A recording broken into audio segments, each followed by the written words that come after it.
মাদকের মরণ নেশাকে সর্বদা না বলবো। আমি নিজে মাদক গ্রহণ করব না এবং অন্য কাউকে মাদক গ্রহণে নিরুৎসাহিত করব।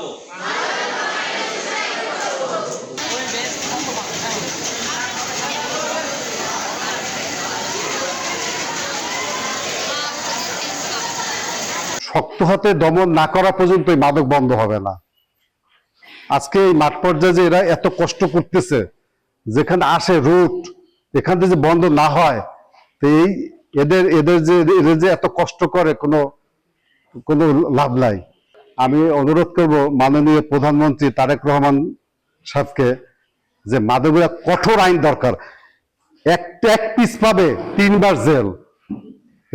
এক পিস ওটা না, এক পিস যদি আমার পকেটে পায় বুঝতে হবে যে আমি এডিক্টেড। কিশোর কিশোরী সহ যুবক বিভিন্ন পর্যায়ের লোক আজকে মাদকে আসক্ত হয়ে পড়েছে, যেটা আমাদের চোখে অনেক জায়গায় ধরা পড়ে।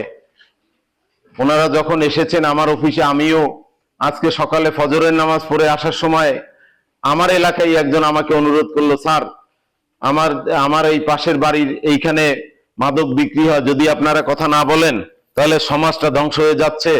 আপনাদের যদি কিছু করার থাকে, যদি আপনাদের একটা কথার মাধ্যমে যদি একটু এই সমাজটা ধ্বংসের হাত থেকে বেঁচে থাকে, একটু পদক্ষেপ নেন।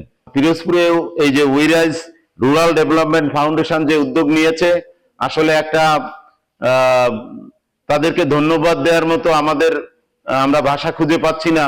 এই যুব সমাজকে বা কিশোর সমাজকে যদি আজকে মাদকের হাত থেকে রক্ষা করা না যায়, তাহলে কিন্তু আগামীর প্রজন্ম ধ্বংসের নিমজ্জিত হবে। যে মাদক শহর গ্রাম একেবারে প্রান্তিক অঞ্চলে সব জায়গায় মাদক ছড়িয়ে গেছে। মাদক দ্রব্য হলো এমন একটা বস্তু, ঠিক আছে, যেটা আমরা যখন কেউ সেবন করে তখন বারবার তার ভিতরে সেবনের আগ্রহ জাগে। সেটাই হচ্ছে কি মাদক দ্রব্য। মাদকের ভিতরে কি কি আছে? গাঁজা, ইয়াবা, হেরোইন, ফেন্সিডিল, মদ। মাদক সেবন করার পর যখন কেউ বারবার যখন মাদক সেবন করে, সেটা হচ্ছে কি মাদকাসক্তি। মাদক যদি কেউ একবার নেয় তখন সে পুরোপুরি মাদকের উপরে নির্ভরশীল হয়ে পড়ে, তখন সে মাদক থেকে সহজে বের হতে পারে না। সেমিনার করেছি এই কচিকাঁচা সোনামণিদের নিয়ে। আমাদের উদ্দেশ্য একটাই, যে আমরা এই সমাজকে তথা এই দেশের প্রতিটা স্থান থেকে মাদক বিরোধী আন্দোলন করে যেতে চাই।